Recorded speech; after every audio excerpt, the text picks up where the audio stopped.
Warm greetings and good evening from the Chennai Center for China Studies. We are here for a fascinating book discussion with Shri A.S. Bhasin on his book, Nehru, Tibet and China. On 1st October 1949, the People's Republic of China came into being and changed forever the course of Asian history. As power moved to the Communist Party of China headed by Mao all of a sudden, it was not only an assertive China that India had to deal with, but also an increasingly complex situation in Tibet, which was reeling under pressure from China. On 10th September 1949, Prime Minister Jawaharlal Nehru sent a letter to the then Finance Minister John Mathai, in which he expressed the need to improve and develop communications in the border areas. He also wrote that India's mission in Lhasa must continue while avoiding any action which may be considered a challenge to the communists. Nehru knew that if the communists took over Beijing, their policy towards Tibet would change and that China would come face to face with India in the Himalayas. But he was confident that whatever be the final shape of China's policy in Tibet, there was no chance of any military danger to India arising from any possible change in Tibet. These are the words written by the author, today's author, Shri A.S. Bhasin, in his book, Nehru, Tibet and China. After all this, Nehru had to pay a heavy price for his misjudgment, including his big bet on Asian solidarity and India-China friendship.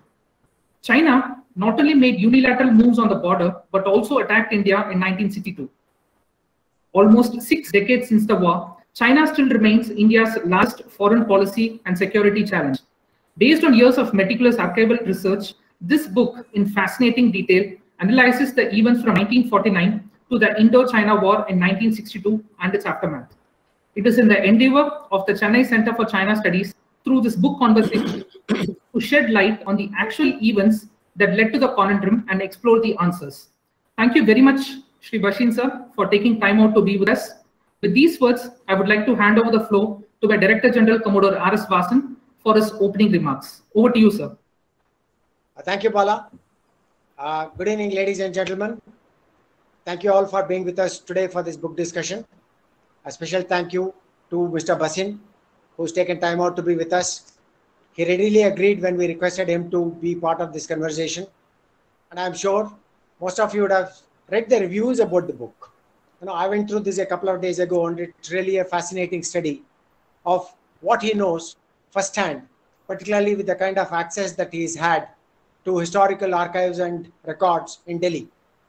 So this is a result of more than 3 decades of his engagement with India's history, and in more specific terms on Tibet, Nehru and China.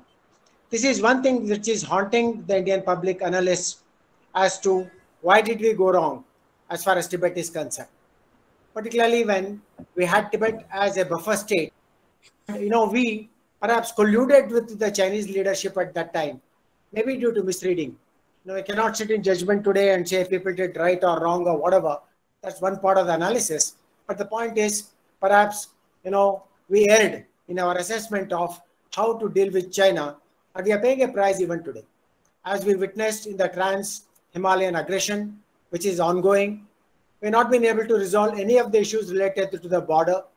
So in the book, it clearly mentions about the confusion that existed between the McMahon line and with the insistence of Nehru on the McMahon line, whereas apparently, according to the analysis and data, Chinese were willing to perhaps accept the difference which was there as far as Aksai Chin was concerned and along the northern borders.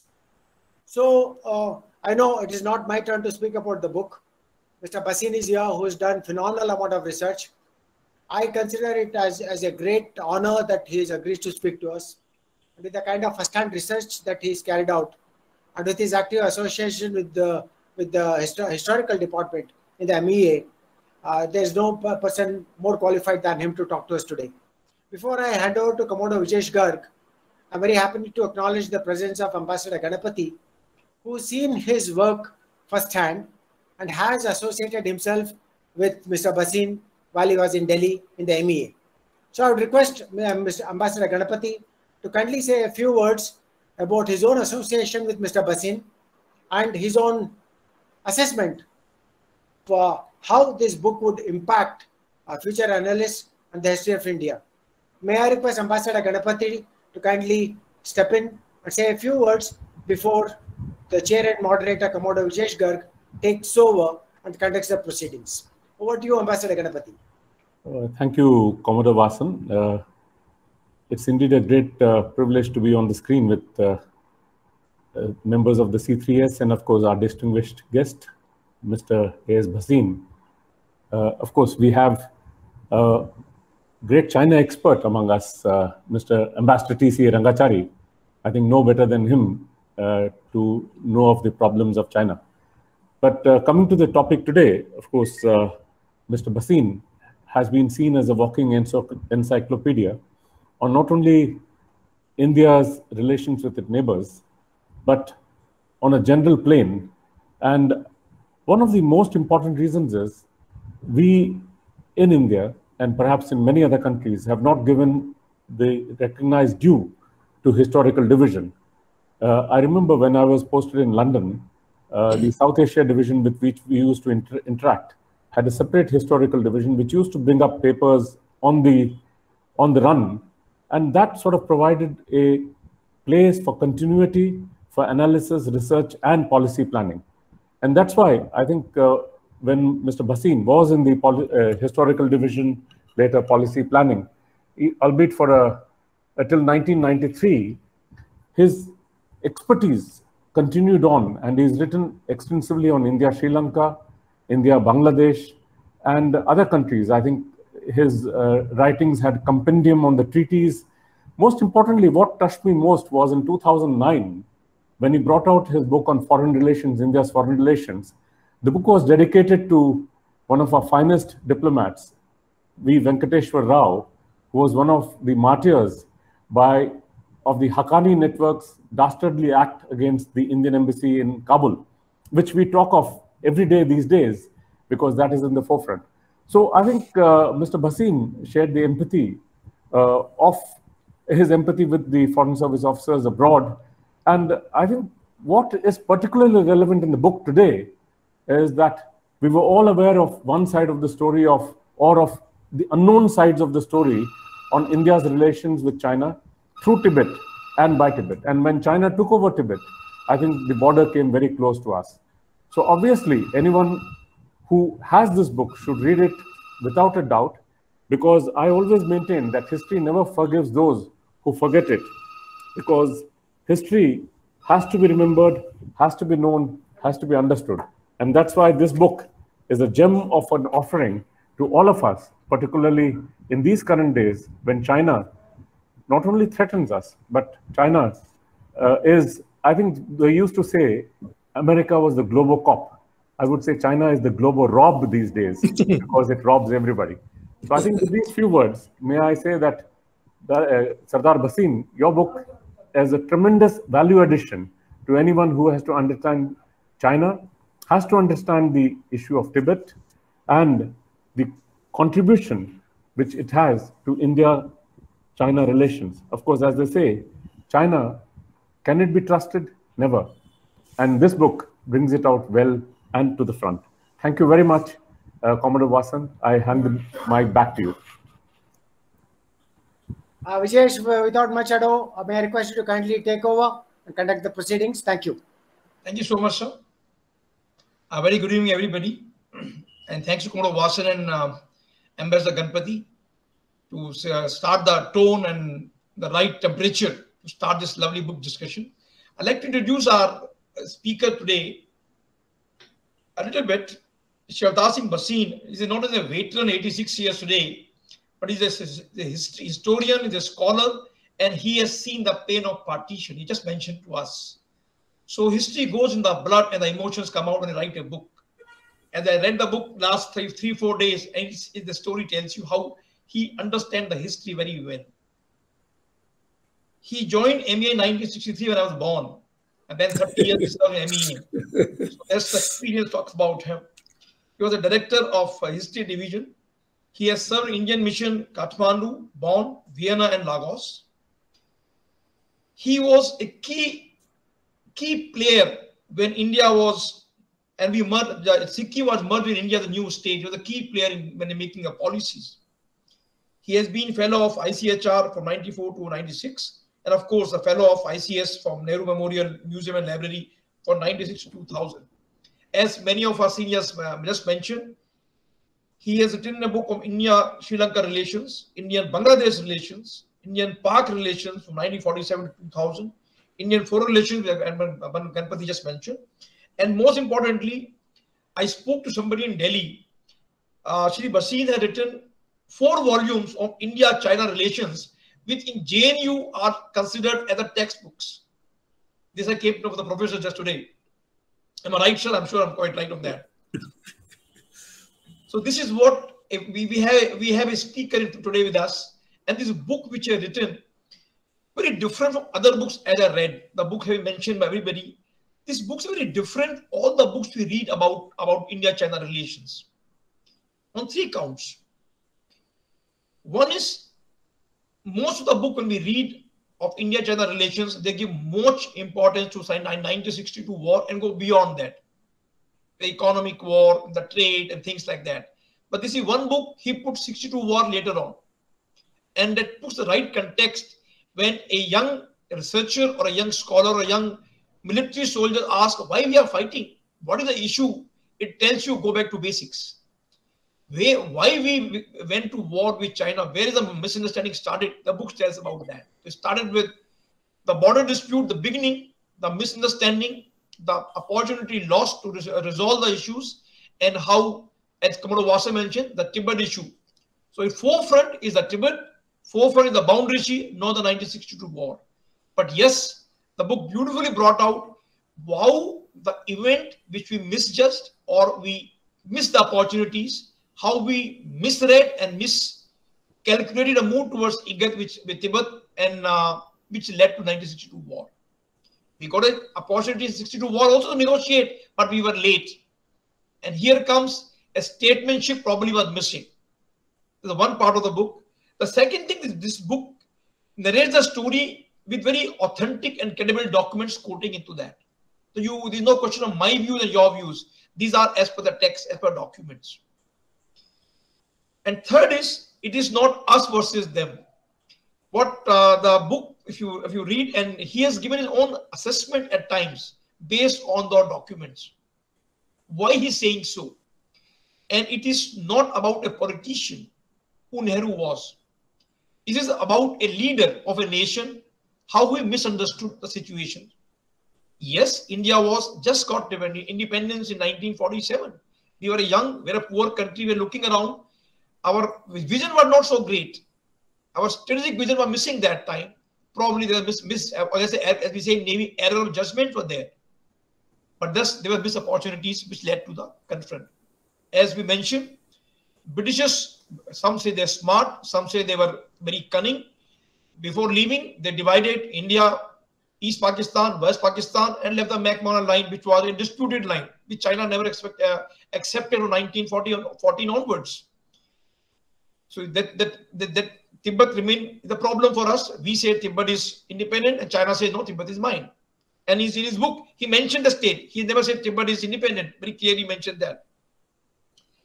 Now, the book also brings out all the occasions how our leadership, I'll say leadership, Nehru heading the leadership and the various occasions, how he misunderstood the comments, how his priorities were wrong of not developing the military infrastructure in the Northeast. Knowing the Chinese, as Bala said, he probably too much believed in Hindi Chini Bhai Bhai and Asian solidarity, and he miscalculated. He never thought there can be a war with China. China can attack us. So, they say never trust your enemy. Somebody told me never trust the enemy, both the eyes, keep one eye open. So that probably was missing in a statesmanship of that leadership. The book also beautifully brings out each occasions, especially the Tibet, how we went wrong on Tibet assessment. How like Commodore Wasser mentioned at the beginning of this talk, that probably we went the wrong table when we were discussing with Tibet.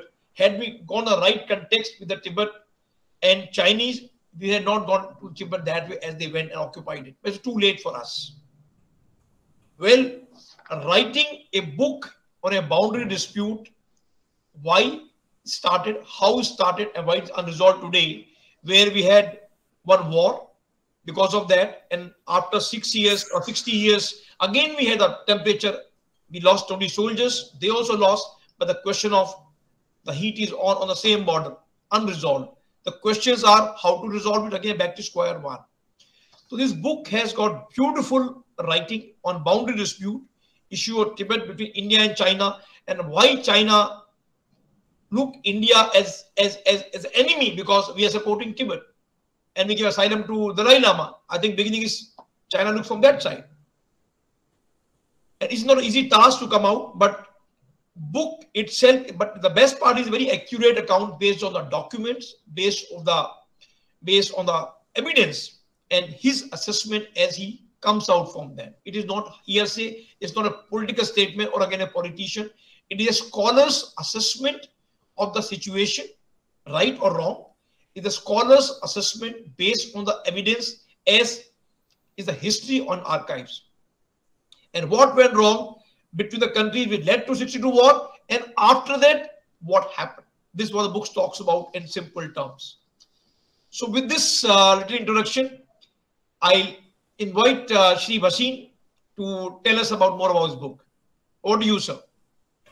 Thank you very much, sir. A very generous remark. I don't know how far. And also Professor Ambassador Ganapathy and Commodore Vasan for the very nice remarks. I also thank the Chennai Institute of Chinese Studies for inviting me and giving me the opportunity to defend my book.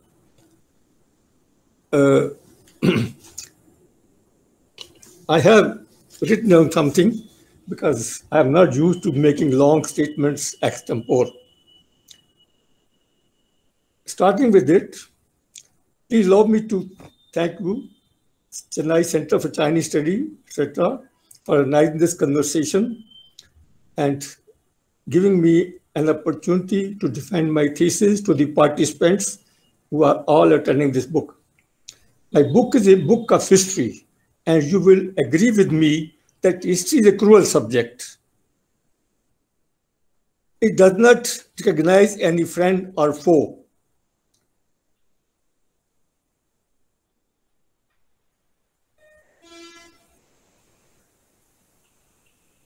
Like a court of law, it demands evidence for or against the validity of any action or decision, and anyone is called to the bar of history to account for his or her acts of omission and commission. I have tried my best to ensure that every statement in the book is duly documented and an unimpeachable evidence, since I have considered the fact that I am going against the current of history, which has been given to us all these years.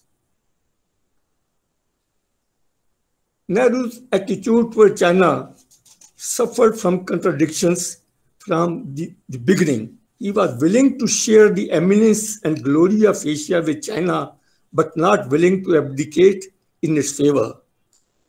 Unfortunately, his judgment of the characteristics of the communist leaders was dyed in comment on colors. He did not know the Chinese leaders, communist Chinese leaders well, since he had not interacted with them. He failed to understand the signals that emanated from them, that they were no friends of India, and unlike him, Nehru, who had emotional attachment to China since 1927, the communist leaders had no such attachment to India. If one takes a look at the history of the decade and of 50s, when Nehru had to deal with the communist leadership, his lack of their friendship for India or him stands out in bold relief. Let us look at the story as it developed. Jawaharlal Nehru, a leader of the Indian freedom movement, had great ideas about India's role as a free country emerging from colonialism to independence, and soon after independence. He expected India to be center of a big federation which would include China, Southeast Asia, and also West Asia. In an article in the New York Times in 1946, he said, "A free India will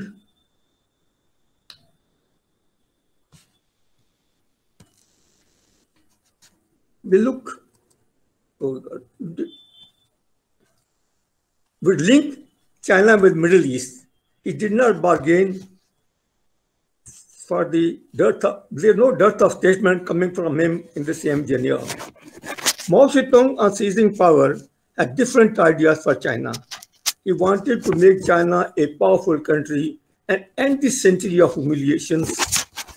As he said, the era when Chinese could be insulted and humiliated, when they were regarded uncivilized, was now over. Mao remained conscious of the past humiliations. He was also determined to unite the country by bringing the renegade provinces back to the motherland fold.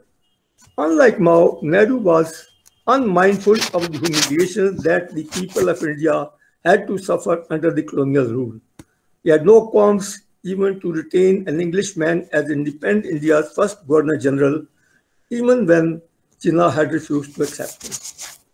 Committing China during the war as an ally of the Allied powers had done away with the concessions held by the European powers in China.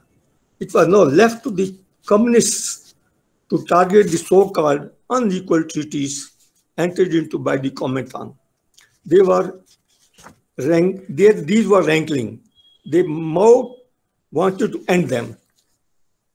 A new and renegade China, a new and energized China warned that it would examine the unequal treaties and recognize, abrogate, revise, or renegotiate them according to their respective contents. It was obvious that India was the main target as far as Tibet and McMahon Line were concerned. In Tibet, India had enjoyed extraterritorial rights. The borderline was set by Henry McMahon under the Simla Convention in 1914, which China had not signed and was an unequal treaty in their eyes. India failed to perceive that there was no synergy between the Indian and Chinese objectives. A week before the inauguration of the People's Republic of China, the Commander-in-Chief of the People's Liberation Army today had on 24 September announced the waging of the revolutionary wars to the very end and liberation of all territories of China, including Formosa, the Pescadores, Henan Islands, and Tibet. Despite Tibet's small population, Mao underlined its strategic importance as gateway leading to China's southwest, with its vast natural resources and its location abutting Xinjiang, Qinghai, Sichuan, and Yunnan provinces. Though in Tibet, except for India and Nepal, there was no hostile presence, in China's assessment, India was a proxy of the West and could not be trusted. China had dubbed Nehru the lackey of the UK and the USA, representing their imperial interests. China's declaration that it would examine the old treaties created some apprehension in India, but Delhi remained unmindful. At the very outset, I would like to remind my listeners that India had become independent only a couple of years before and was beset with many of its own problems, like the rehabilitation of partition refugees, food shortages, administrative reorganization, Kashmir war, and dislocation of economy. These challenges were daunting.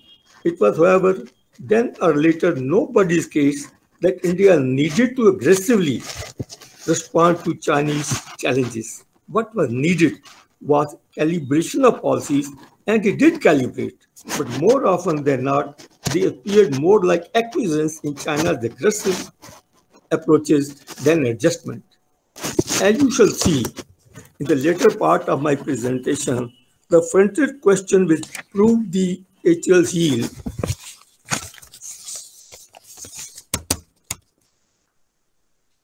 He did not think it necessary to even calibrate or negotiate with China, which had become India's contiguous neighbor for the first time in history. Nehru was fully aware that China had not accepted the eastern border in the McMahon Line drawn in 1914, but insisted that it was India's border and China must accept it. At the epicenter of India-China problem was unapologetic accolade of Chinese friendship with an unabating urge for Asian solidarity.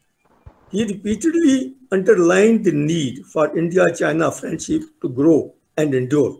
It was not that this realization came to him suddenly as he saw the rise of communist China. It predated the revolution as reflected in his book, The Discovery of China, and in his early speeches on Free India's foreign policy after the British withdrawal. He was infatuated with the splendor of the Himalayas and allowed himself to be entrenched in the belief that they were a shield from any danger from the northern side, which was so a geographical fallacy.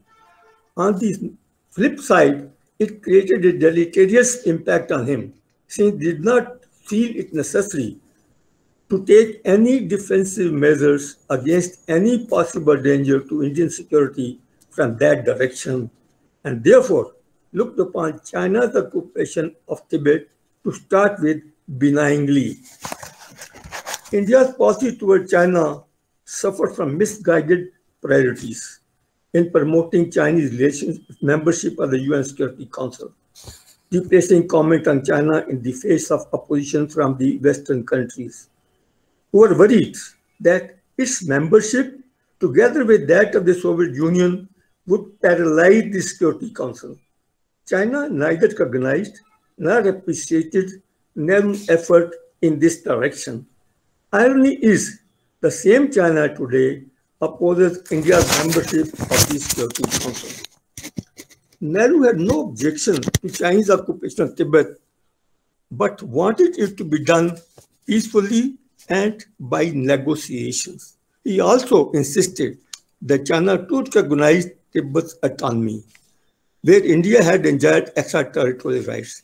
China, suspecting India's hidden agenda in Tibet to protect its privileges, wanted it to hands off Tibet. And since it was China's internal problem, it would not tolerate any interference in its internal affairs. Towards the end of 1950, Chinese attack on Tibet was imminent. Dalai Lama had asked, and India had assured him, asylum should it become necessary.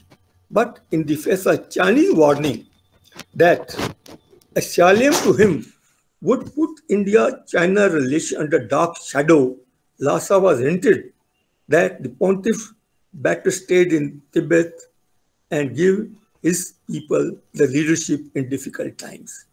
Lhasa took the hint, and Dalai Lama chose against asylum and stayed put in Tibet. By deft diplomacy, of which India was no match, China made India accept China's sovereignty over Tibet in the very first instance.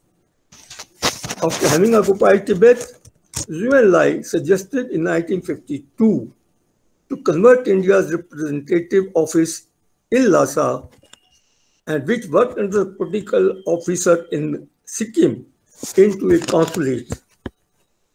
This was accepted instantly and without due diligence. China's other suggestion that the new incumbent must be a consul general was too accepted. Once that happened, the Lhasa office became part of the Indian embassy in Beijing, which ipso facto, Tibet became part of China. With that, the Chinese not only stopped the protocol, which was observed whenever the political officer had visited Tibet, but also decreed that he would need Beijing permission if he wanted to visit Lhasa again. Communist China became a bugbear for India after it had become India's neighbor. Nehru remains wedded to the idea that China might be more differential and accommodative once it had settled down. Once Nehru got involved in Korea and China used the Indian ambassador to warn the United States that it would intervene should it cross the 38th parallel, Nehru felt India's international profile had gone up thanks to China. But this elation was short-lived. Once India had moved a resolution in the Security Council, in the General Assembly on the repatriation of Korean prisoners of war, China's true color blossomed and India suffered the wrong end of Chinese stick. China, not showing any liking for the resolution, described it as Nehru's resolution and said Nehru's resolution was parent of all evils. It even questioned Indian claim to China's friendship and said it did not see any sign of Indian friendship in the resolution. Nehru did feel slighted, but helpless. He only told the foreign secretary that when he meet the Chinese ambassador, not specially, but only when he happened to meet him routinely for some other purpose, he should tell him to use some better language for us. After all this, he said, I don't want to lose Chinese friendship. The conduct of India's first general elections was sneered in Beijing but ignored in Delhi. India had historically enjoyed certain advantages in Tibet as two neighbors and was anxious to retain them. China, not asking India for any revision of its facilities, harassed the Indian mission Lhasa and almost made the trade agency non-functional. That India was compelled to ask for their revision is a different story. The long and winding negotiation which went on for 4 long months, China made India yield on almost every step before the agreement was clinched. India gave up all unilaterally enjoyed facilities and what was retained was only on reciprocal basis. During the negotiation, India, to its mortification, found China more concerned about Pakistan's sensitivities and concerns and was willing even to call off negotiations if India was not amenable to accept its conditions for settlement. Let us have a look at the India-China border question, which ultimately broke the camel's back. If one were to look back in history, it would be found that more wars and battles were fought on account of differences on frontiers.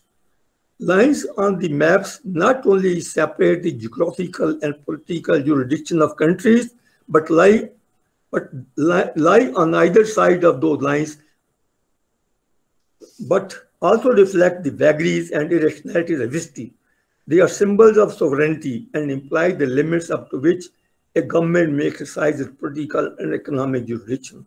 Nations take borders seriously, and conflict arise when a nation transgresses the agreed and established lines separating them. Well-defined borders that have been mutually agreed and therefore important for maintaining good relations between nations come into being as a result of agreement between the stakeholders by adjustment of rival claims, interests, and ambitions at points where they adjoin.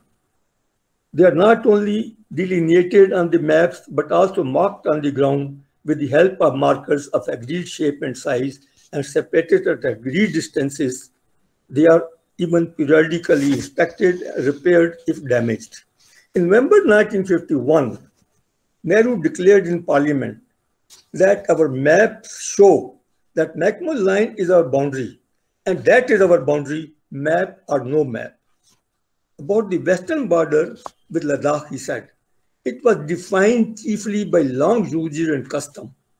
Short of verbiage, Nehru's statement said in the East McMahon line, the outcome of the Simla Convention 1914, which China had not signed, was the border line, and in the West, the border between India and China was not defined in any way and was understood on the basis of usage and custom.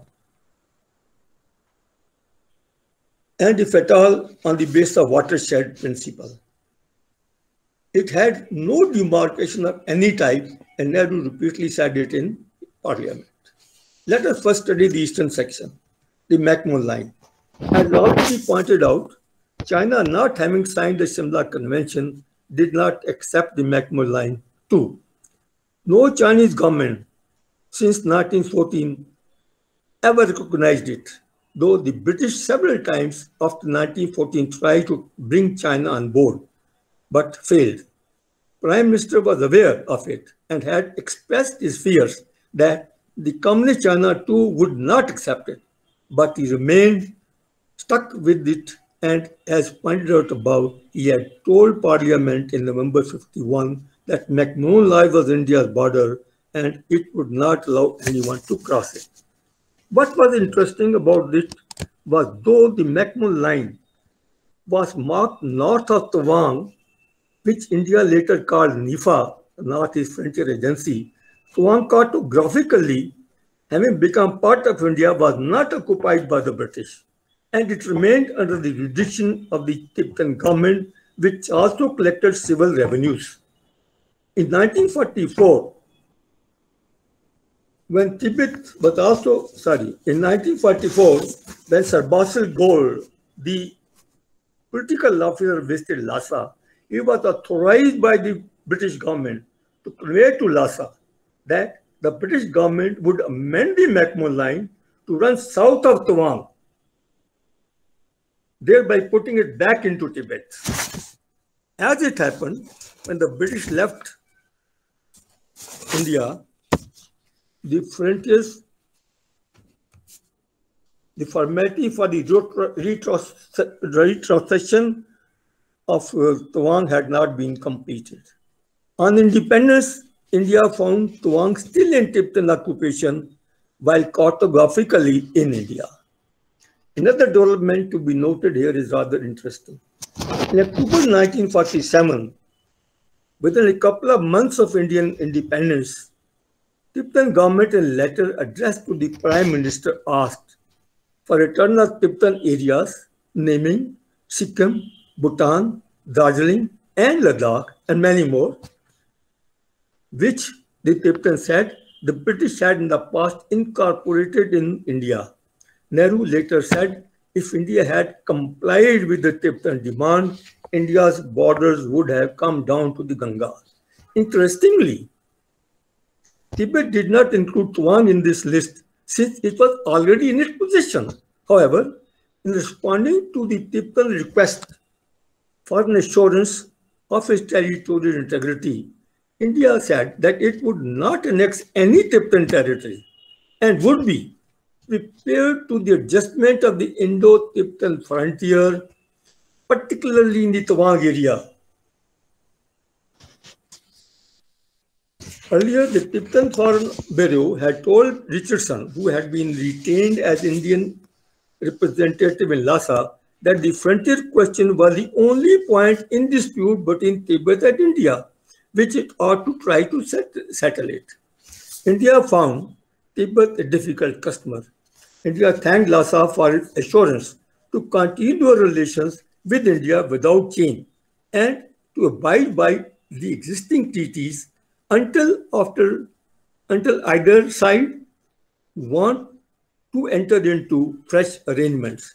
Subsequently, on 29th October 1948, political officer in Gangtok asked the Ministry of External Affairs, quote, "We must also be prepared to make an early gesture to the Tibetans in the matter of implementing our understanding to consider an adjustment of the boundary in the Tawang area, that means returning it back to Tibet formally." Still, a fear continued to lurk in Nehru's mind as he discussed the boundary question with Panikkar before he left for Beijing to take up his assignment in 1950. After some discussion, Prime Minister finally instructed Panikkar that since we were sure of our border, any opening of the border question would give China the impression that we had doubts about our frontier. Hence, he was not to reopen the frontier question with China at all. That became the template of India's frontier policy. Later in Beijing, when Zhu and Lai discussed various aspects of the Tibetan issue with Panikkar, he did not raise the boundary question. Nehru wondered at the absence of frontier question in Zhu's conversation with Panikkar. Panikkar now reminded Nehru of his own instructions to him that the inviolability of the boundary and the adhering to no discussion line, he said, lack of any reference to borders should be taken as China's acquiescence in, if not acceptance of our borders. Nehru too acquiesced in this position. After 1950, Chinese attack on Tibet, the Tibetan delegation had gone to Beijing to formalize the relationship between Tibet and China. India got worried since it was apparent that China would make Tibet formally a part of China and Tibetan border would come China's border. And if that happened, China's border would come down to the plains of Assam plains. Since Tuang was still in Tibetan occupation. Faced with this prospect, India sent a detachment to Tuang and occupied it, bristling beside Tibetan protest. Tibetan accused India of taking an undue advantage of its difficult situation.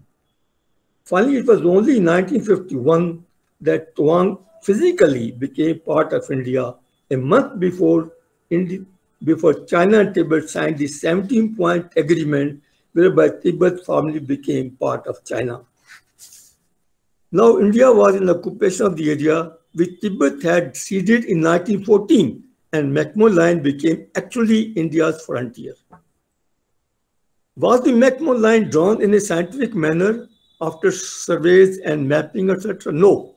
Henry McMahon, who drew the line, later in October 1935, in a lecture in London at the Royal Society for the Encouragement of Art, had said, for paucity of time and non-availability of local knowledge, the line was drawn in a general way. So we have it on the authority of the author of the line himself that it was not a scientifically drawn line after surveys, etc. This fact is worth noting. Now let us have a look at the western border. It was the border of Ladakh along the Aksai chain, which was undefined in the Survey of India maps inherited on independence. And even otherwise, in Indian records too, it was an undefined border. In 1954, there were discussions between India, China, and Tibet. And the brief that was prepared, it was mentioned among the disputed areas. The brief given to the delegation for talks in Beijing strictly prevented it from discussions on frontier question. And it was told, should China insist on frontier discussion to break the negotiation? China did not raise any frontier question, no discussion on the frontier took place. Soon after the signing of the Tibet Agreement, Chinese Premier Zhou Enlai had come to India. The two leaders discussed everything under the sun except any bilateral relations issues. 3 months later, in October, Nehru had paid a return visit to Beijing. And again, Nehru, in his discussion with Mao and Zhu, discussed world issues, but little bilateral matters of interest. However, in passing, a reference was made to the frontier question in the context of Burmese border problem with China, and in that context, Nehru mentioned that certain areas of India were also shown in Chinese map and added, if India were to include Tibet in Indian maps, how would China feel? And in the same breath added, he knew China did not mean it and its maps were old maps. In view of Nehru himself giving defense of Chinese position, Zhu did not think it necessary to say anything in his defense. But Chinese later quoted from their own records of the conversation between Nehru and Zhou Enlai to suggest that Zhu had told Nehru that China's frontier was not final and they would be they would conduct surveys and discuss their results with the countries concerned and then only change its maps. Since this was said by the Chinese when Nehru was still alive and there was no denial of it by India, this could be considered as authentic. Foreign Secretary Bimal Dutt on 28 October 1959 addressed the annual conference of the governors of the Indian states. And in addressing them, he said, the Sikkim-Tibet boundary, delimited in 1896, was the only boundary line along the entire frontier which was properly delimited. The India-China frontier is about 3,500 kilometers and the Sikkim-Tibet border is only 220 kilometers long. There was a need to delimit and demark the remaining border too. Zhu had repeatedly said that since India-China border had never been surveyed and demarcated scientifically as modern states, there was a need to undertake this exercise, but Nehru remained oblivious of its need and stonewalled all such suggestions. Before that, I go further. There is a point which I have missed, and that is, in 1954, after Zhou Enlai had gone back after Delhi visit, Nehru had issued an order that since Ladakh Aksai Chin border was undefined in our own maps, these maps should be withdrawn and new maps should be printed, making border with a definite line, marking double border with a definite line. And that would be our border and not to be discussed with anybody. So that became the template of this part of the border. Even if it was undefined in our own maps, we changed the maps without consulting China. It was international border. Consultation with China was necessary. You can't change the international border unilaterally. The central government cannot change the border between two states in India. How could he should have known that unilaterally a country cannot change an international border? But he issued order and these were implemented and new maps were produced, giving making border a definite one, and orders were not to be discussed again. A couple of months later, on 9th of December 1959, Nehru, while explaining his hesitation in discussing the borders in Rajya Sabha, said that the advantage of inside, he found it was not a very wise policy, and a lingering doubt remained in my mind and in my ministry's mind as to what would happen in the future. But still we felt, and this is important, and I quote, we should hold our position and the lapse of time and events would confirm it. And by the time challenge comes, we would be in a much stronger position to face it. It is not as if it was not thought about. Of the longest and the clearest thinking and consultation with those who were concerned between our ambassadors, the Foreign Affairs Committee, and others who came to this discussion, unquote. Now, there is a clear admission that he had doubt about the borders. But still they say we should hold on to this position, whatever happens, dekha jayega. The dekha jayega attitude, if on the other hand, there was an opportunity in 1960 when Zhou Enlai came, he should have talked and with open mind and cleared his mind and made some adjustment, and the border would have been settled and there would have been no problem. It was said in Parliament in December 1959, but when exactly this was discussed with others was not made clear. In any case, the people consulted were either his colleagues in the cabinet or officers who had been endorsing his line of thinking all along. Besides, Nehru had occupied such a venerable position in Indian politics since the days of the freedom movement and even later, that his word, particularly in matter relating to foreign policy, was accepted without much questioning. Besides, all the facts relating to foreign affairs were kept under the tight lid of secrecy, and people were unaware of what was happening in India's relation with China. They were still in the bye-bye stage. That there was a doubt was admitted. Prudence required doubts to be cleared rather than staying with doubts.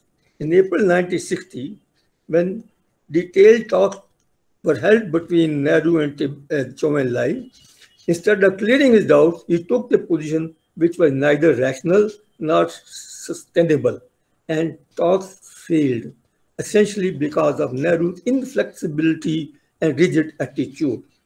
I draw your attention to an interesting fact. Burma had a border problem with China. In 1956, U Nu, the Burmese Prime Minister, had consulted Nehru, who, while undertook to write to Zhu on Burma's border problem, also advised him that he should go to Beijing, settle the matter by give and take, and he warned him not to take a rigid position, and added, once this rigidity comes in, it becomes difficult to deal with the matter, and the prestige of the countries concerned is involved. This was in 1956. Fast forward to January 1962. Nehru met U Nu in Varanasi, where Burmese gentleman was on pilgrimage tour. Now it was his turn to advise Nehru. His advice was just the one Nehru had given him. He told Nehru that by following his advice, he had got a very good agreement with China and on their borders. Watching for the Chinese sincerity, Nu said that China was occupying some territory of Burma, but it vacated when Burmese claimed it too, and he advised him. And he said both Zhu and Foreign Minister Chen Ji were anxious to settle the boundary question with India and that he should go to Beijing and settle the matter. Zhu had been thrice to India, and now he should go advise U Nu. U Nu also added that if he took the lead, China would be more reasonable, pointing out that hurdles in their settlement. Nu said Chinese found it difficult to make a move because of Nehru's insistence that India should vacate large areas. That China should vacate large areas of territory before any negotiation could take place. All in it was Nehru's rigid stand that stood in the way of border settlement. In this context, I would like to draw your attention also to what Khrushchev had told our ambassador, and he had advised settlement on give and take basis. He gave the example of his own country. He said there was a problem between Soviet Union and Iran on the border. Iran claimed certain territory. He said, for the sake of tranquil borders, a quiet border, a friendly border, they give away the area claimed by the Iranians. And he therefore, indirectly, whatever give and take has to take place, it should be settled, and tranquil border is always much more than otherwise. In the world divided by Cold War, free from all prevailing prejudices, Nehru sought to devise his own path, not only to live in peace, but also enlarge the area of peace. He held out his hand of friendship to the countries newly emerging from colonialism to independence to join in the quest for peace. His idea of non-alignment gave him the option to stay out of the Cold War of the superpowers. He insisted that success or failure of Indian foreign policy should not be judged in the narrow sense of our own petty success or failure, but whether it involved the success or failure of the whole world. These parameters influenced him to look toward China as a partner in the campaign for peace to achieve Asian solidarity. He was willing to sacrifice India's core interest even when China was not reciprocating. Peace by itself is an elusive commodity. It can be defended by the strength and muscles of a country built in its support. Otherwise, it remains instrument of the weak. Nehru ignored this basic truth. For India, ignoring this simple truism and relying disproportionately on factors which were foreign to its security became the blight of Nehru's foreign and defense policy. The emergence of China in communist color was a new phenomenon. Though the old China was dead, somehow Nehru insisted on building his relation with China on the old basis. It took him time, to his regret, to find that new China was different from the old China. It was no longer weak country, but a self-possessed, assertive China. Nehru, in finding a model of India, chose not to challenge it. The more assertive China grew, the more yielding Nehru became, in search of an elusive peace. Quite often, China's behavior was not only aggressive, but demeaning, yet it was not challenged. In the process, he neither achieved peace nor Asian solidarity. Adjustment of borders between countries is a normal practice, and it does not involve cession of territory, as the Supreme Court of India had later ruled in the case of Union of India versus Magan Bhai in 1969. India too adjusted its borders with Pakistan and Bangladesh after surveys and even when they had been demarcated by Radcliffe in 1947. Look at where are we. Until 1960 or even 80, I can say, China was beseeching India to discuss the border question and settle. Now, almost half a century later, they are not even willing to talk and we are stuck. I think I have said enough. Before I end, I would like to draw your attention to what Ordinary Toynbee has said.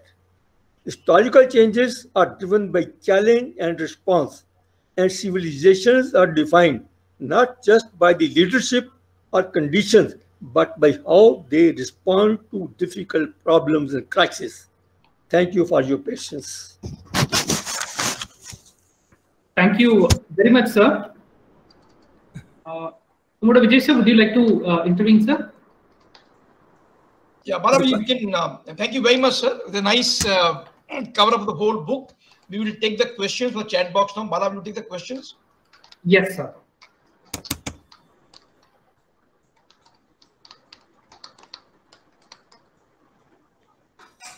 The first question is by Mr. K.V. Thomas, sir.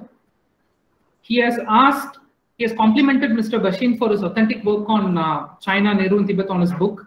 And he wants the views on the following. There are 2-3 questions. I'll take one by one.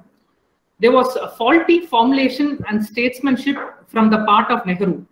But considering the fact that China, especially leaders like Mao and Zhou Enlai, operated behind Iron Curtain under the rigid canons of PLA and CPC, can we blame Nehru or India for misreading of Tibet issue when India was active with non-aligned movement? Your views, please, sir. See, we have to see where our interests lie. Non-alignment is okay, but your interest with China needs a different approach. Whether it was under behind the curtain, iron curtain or soft curtain is not an important matter. Question is, here was a Zhou Enlai who was interacting with Nehru in a very open manner. And he was making very clear statement.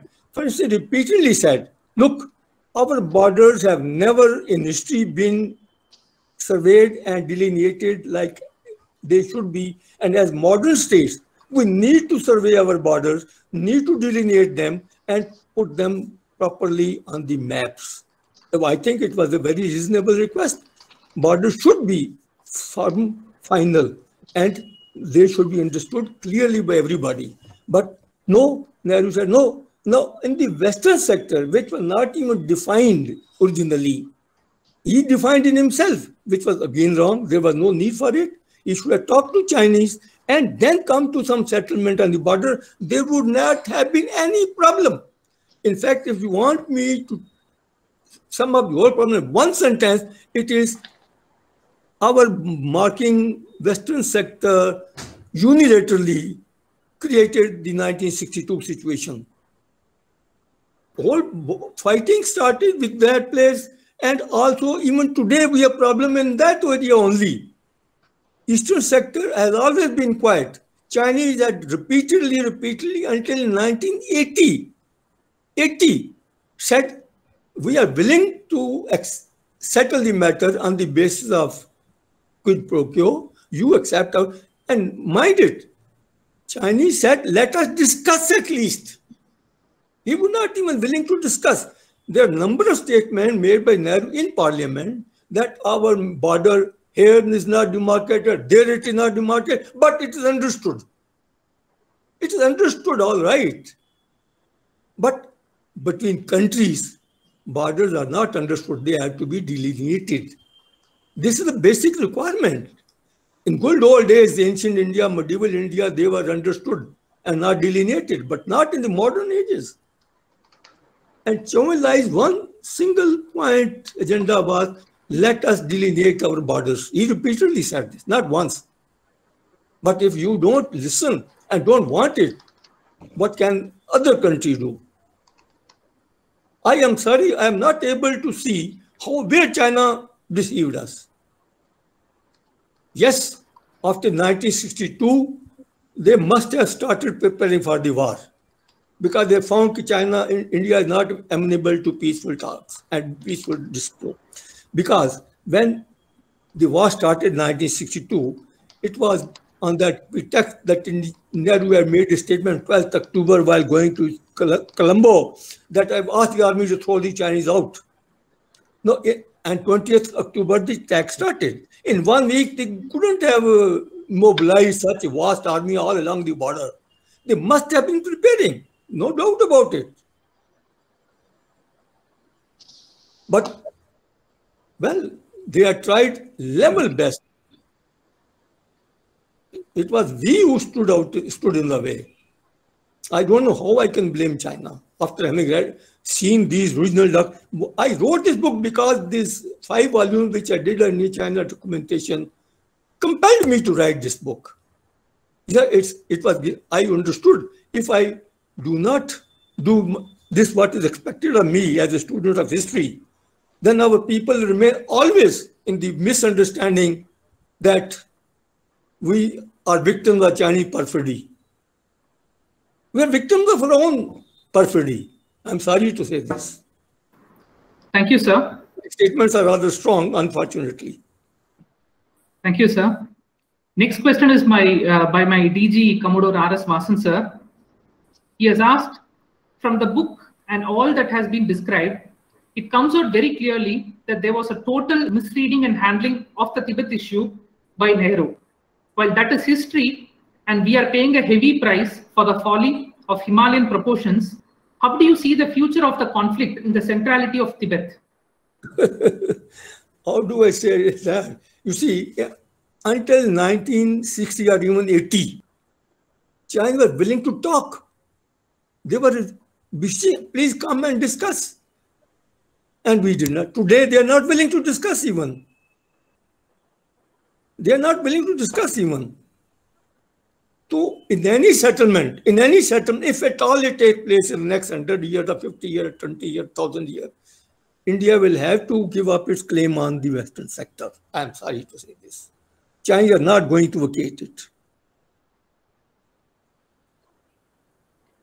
And now how you can settle it, I myself do not know. Thank you, sir. Next question is by Mr. K.V. Thomas. He has asked, regarding India-China border disputes, you have unfolded the historical background of Nehru's approach in the parliament and elsewhere, and the unsettled issue.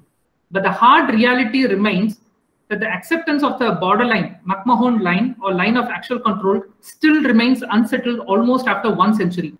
Should we blame Nehru or the then government for these lapses? Then government? But then thereafter the following governments for this lapses. I see. following ko to you can't blame, na? You have to blame the one who created the problem. Following, you see what happened. Again, I will have to go into some unfortunate positions.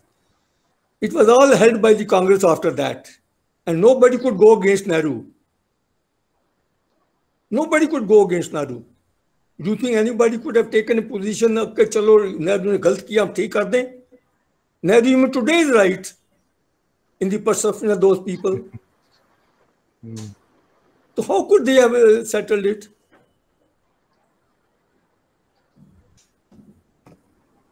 Thank you. Thank you, sir. Next question is also by my DG. Just give me a second, I'm sorry. In 1979, Vajpayee had gone there. Atal Bihari Vajpayee had gone there. Chinese made the same offer, quid pro quo. He said, let us have one by one, let us settle this eastern sector first, McMahon line. Okay, no, it has to be package deal. This or nothing. Now, Vajpayee was only foreign minister. He had to come and report to the government. He came, he reported, and then within 2 months, the government fell. Otherwise, Hang Hua, the foreign minister of China, was to visit India next year and continue with the discussions.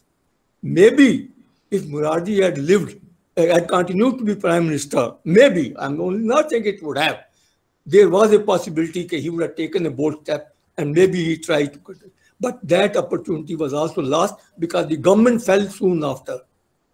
And Mrs. Gandhi came back. And what her father did not accept, she just couldn't have accepted. Thank you, sir. Next question is by my DG, Commodore R.S. Vasan.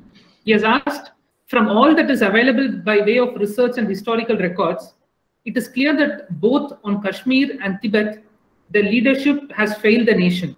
With all your experience in the understanding of history, is there justifiable explanation for the conduct of Nehru, who by all accounts did not measure up as a leader capable of dealing with China to protect our interests? Making value judgment on somebody is not my business. I have put in the facts. It is for the readers and for the listeners and for you all to make a judgment of that. Thank you, sir. Next question is also again by Mr. K.V. Thomas. He has asked, sir, looking ahead, it is felt that the geopolitical or strategic moves of the present President Xi Jinping or China towards neighboring countries, including India, in the light of its hegemonistic designs in East China and West China Seas, what are your esteemed views as how our strategic interests could be safeguarded in dealing with our relations with China? I'm sorry, I've not understood the question. Could you kindly repeat it just a little slowly? Yes, sir. He has asked, under the present leadership by Xi Jinping, China has taken a very assertive stance in South China Sea and East China Sea. So in your view, what could India do to safeguard its interest in dealing with China? Why you want to involve me in the current discussions? It's a live issue and it is being handled. It is also beyond the scope of my book, and also it's nothing to do with the border, and it is dealing with the international issue in which not only India, but many more countries are involved. So let us keep it out, I think. Thank you, sir. Next question is by Colonel Hariharan, sir. He has asked, Mr. Bashinji, there are two earthquakes that affected alignment of McMahon line. One is the 29/7/1947, and another is the 15/8/1950. So we updated our maps with resurvey, where it seems Colonel Hariharan was also part of the ground verification team. And the realigned line is reflected in our maps. Chinese also surveyed the alignment, but did not exchange maps. Don't you think unless this is done, more talks will not done positive results? See, Chinese will not exchange map because if you exchange map, then they accept the boundary. Today, they are not accepting it. And even otherwise, they will accept it as part of the package deal, not as a one by one. So they have a natural position in not accepting the maps, exchanging maps, because exchanging maps means acceptance. So unless there's a package deal, they will not accept it. It's obvious that they even otherwise, as things stand today since 1985, they are claiming this McMahon line also as part of their Nifar, whatever, Arunachal Pradesh, they are even claiming today that also. Their old position is gone. So naturally, there is reason for them not to accept or exchange the maps. Thank you, sir. Next question is also by my DG Komodo Vasan, sir. He has asked, you have made a very important point, sir, that the words of our then Prime Minister Nehru was taken as wisdom, which cannot be challenged. So the culture of yes man is what let us down, in addition to the inept handling of border issues. Your views, sir? I think I've said enough on this. What exactly is the point he's making? So he was asking the culture of yes man culture and not challenging the wisdom of Prime Minister has what led to the inept handling of the border issues. Do you think it has improved? I don't know. I'm not in the government anymore, so I cannot say. As a follow-up, there's another question, sir. He has asked, while Nehru did what he had to, what is the explanation for the leaders in the 1980s to shun the initiatives of China to resolve the border issues? I think I have explained it. It was all Congress leaders, and they could not go what Nehru had done. Even today, they don't want to go against that. I am sorry, I had thought, I'm not thinking big myself, but I thought that my book will lead to certain debate. It has not generated the debate that it should have. And therefore, what can I say?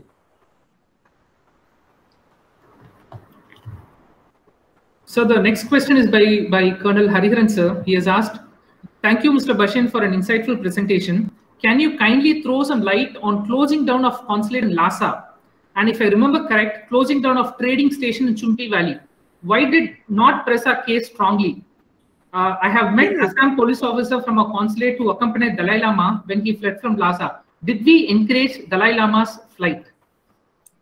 You see, working of these in 1954, why did we enter into ask for 1954 agreement, for instance?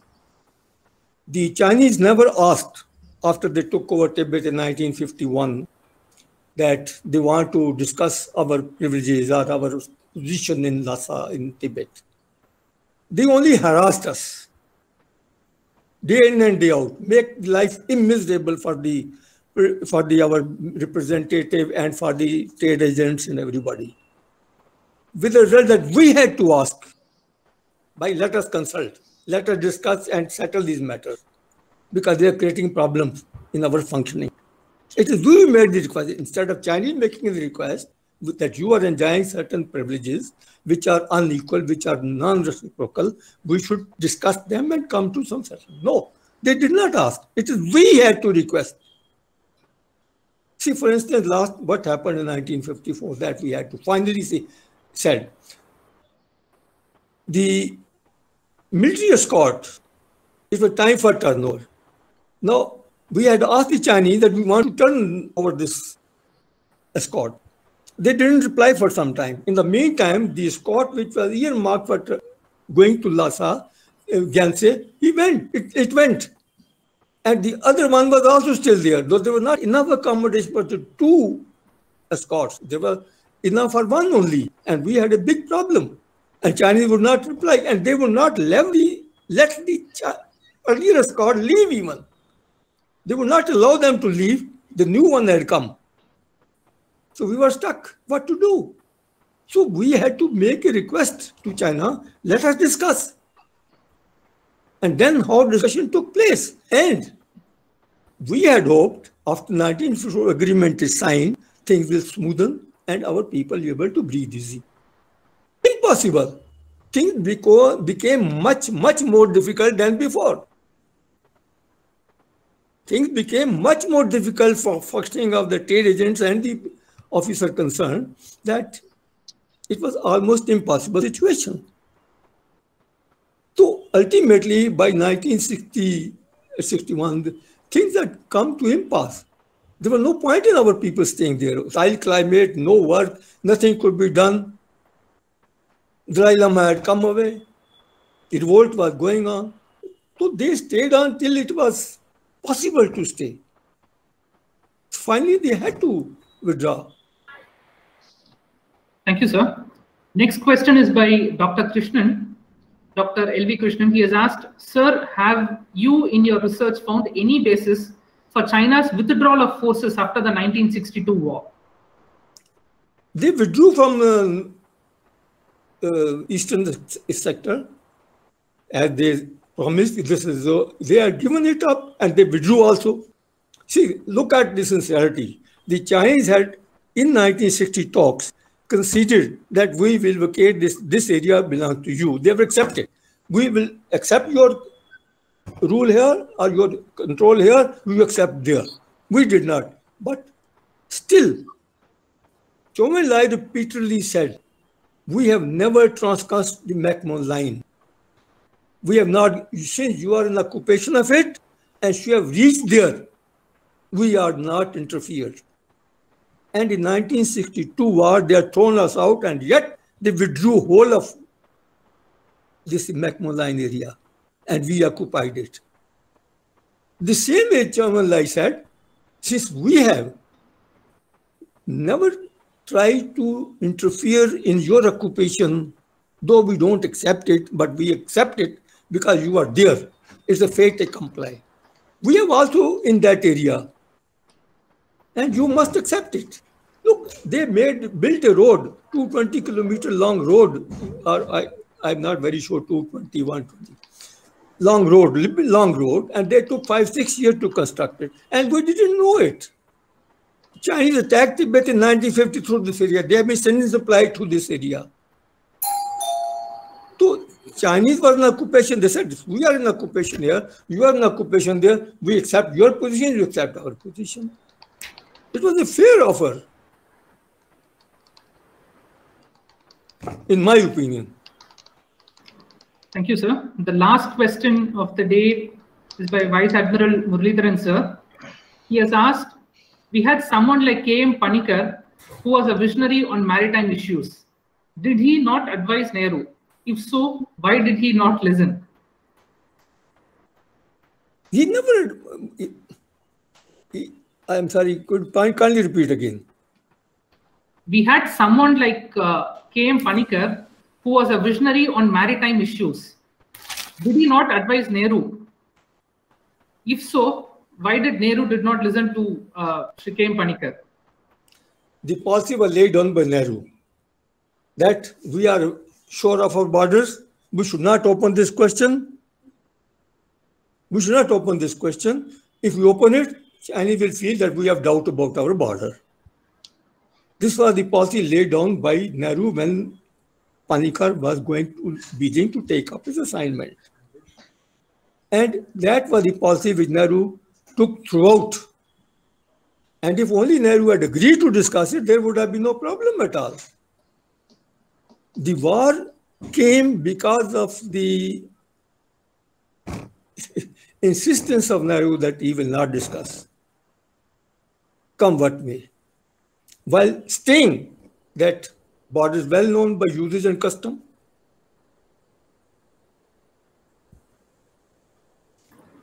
Thank you very much, sir, for patiently taking all our questions. We have come to the end of what has been a very interesting question and answer session. Now I would like to hand over the floor to my Executive Director, Commodore Vijesh Kumar Garg, sir, for his concluding remarks and vote of thanks. Over to you, Commodore Vijesh, sir. Thank you. Thank you, sir. It was a very interesting session of question answers. Now, what we take from today's this book discussion, the book itself is a historical records. What I see in this, there's some strategical point which are coming out as a student of study community to take from here. Leave the Nehru, who Nehru was, which party he belonged to. As after partition, we are only one party, no other party was there. So I leave it which party he belonged to. Yes, he was the leader. Let's talk. He was a leader, and I talk on that point of view. He went wrong in underestimating the neighbor's intention, neighbor's power, neighbor's intention, and in terms of long policy decisions. He underestimating the Chinese communist power which are rising.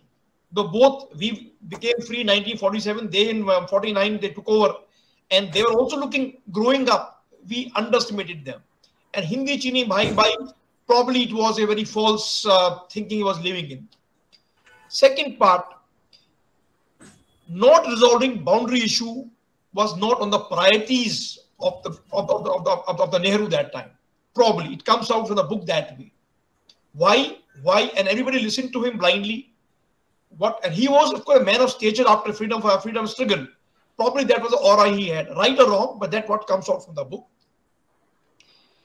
What I were very as a young military man in 1996, 97, when staff college the issue had come of China and 62 war. I still remember this question was asked: were we sleeping in 62 when we were caught? It comes out beautifully here that we never ever thought of developing a structure in Northeast that time. Though we kept fighting with China, we kept taking positions. No, this is my line. I have drawn no discussions. But we never made any attempt to develop the infrastructure, whether road infrastructure, whether the military preparedness to fight if something happens. And we paid the price for that very heavily. Chinese, whether yesterday or today, they played mind games, and Chinese have been the expansionists since that day. They want hegemony of territories. It was there. I may differ with Bhasin sir. Yes, but Chinese never wanted to resolve the issue as India was. And today it is not resolved. Our next generation will go to see same problems. Yes, because of these strong decisions, what Nehru said in 10th, 12th October in the parliament, that military throw the Chinese, which actually led to the war, is recorded in history. I read in 2 other books also. This is what led to the 20th of October when Chinese lost the attack on Ladakh and Nefa the same day. But very interestingly comes out in the book that after 4 days, again, the one communication was sent to the Prime Minister by the Chow En-lai to negotiate. Let's not kill people. Let's negotiate. But the reply went on 27th, which we are not budging. What was the reason? Well, it's the history to all of us. And then finally on 20th November 1962, the ceasefire unilaterally, and the line which was taken is of 1959 claim line, as Mr. Bhasin mentioned, wherever you are, remain there you are. So there we are living today. And soldiers are sitting face to face, unresolved, and where we are today. Probably at that time, if you give justice to Nehru of his era, leaving the Chinese problem, probably that time, the government was more worried of growing, because we are socialist that time, just came out for the partition, nothing was there, to let the economy grow. Why to fight? And he was more into politics and economy than on developing the capability to take on China or resolve the issues. That could be another factor.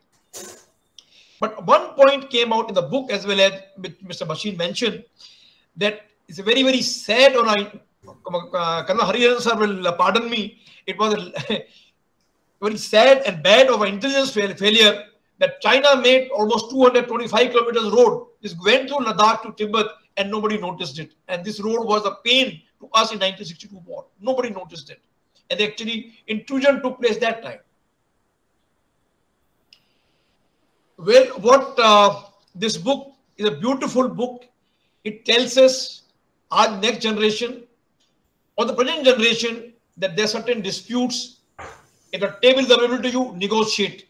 Today, after Galwan, we see the rounds of table of military leaders and our diplomats are going on. Probably we may reach somewhere in the conclusion where to draw a line. But probably this could have happened some time back. We won't have been here where we are today. Circling, we have resolved circling to some level. So this boundary issue should have been a priority. The book has been written by Shri Bhasin in absolutely not into us versus them narrative. He has gone by the documents available, whether they're from the parliament, whether records from the foreign ministry. There's some harsh statements. There's a harsh fact, which Shri Thomas was asking the questions. Yes, but if you leave which party he belonged to, he was the leader. He was leading us. Probably he went wrong in his assessment. properly he did not listen to his team. There are a lot of context with Bhasin's book. And in fact, he mentioned Morarji Desai was in cabinet. Morarji Desai was in cabinet in 1960 when the Chinese leadership came to India. And the book mentioned beautifully, they are meet to meet Shri Pant, they are meet to meet Shri Morarji Desai, but they never met, they are allowed to meet Nehru. This was another thorn in the whole issue, which led to 1962 war actually, that we never wanted to communicate. What the reason behind it? Well, neither the book says, and we none of us know why he was against the Chinese talking to them. I don't know about it. But very well, sir. End of it. It was a fantastic presentation, a beautiful book, nice discussion. I thank Shri Bhasin on behalf of C3S of joining us, presenting his book, presenting his views with logics and frank and as hard they could be as a historian. Because he's a historian first and a scholar then, and then member of the foreign ministry who analyzed the book based on the facts and the record and the evidence as they exist. I also thank my DG and all the senior distinguished members from Cochin and all the places, and Ambassador Ganpati and all the esteemed guests here who joined us today in this very lively discussion. Because this discussion for the young researchers and young interns which are joining us is very, very interesting to take this point home. That burning issues have to be set. If you keep them burning, the next generation can't solve it because history has gone bad. That's the point to take from here. Thank you so much, sir. Thank you, everybody. Jai Hind. Jai Hind. Let me also thank you. But before I thank you, I will make one simple point which you have referred. He wanted to develop India. He needed money for that. It is agreed, and I appreciate his point of view to that extent. But solve the border problem, discuss and settle it. Then there will be no problem. You can save all the money. No, not settling it. Have we ever realized by keeping the border alive, how much more money we are spending since 1962 by keeping these infrastructure and keeping these soldiers live on the border? How much money we are wasting on that? If he had settled it, we would have a couple of checkposts here and there. So if he had talked to China, settled the border peacefully, give and take, there would be no problem.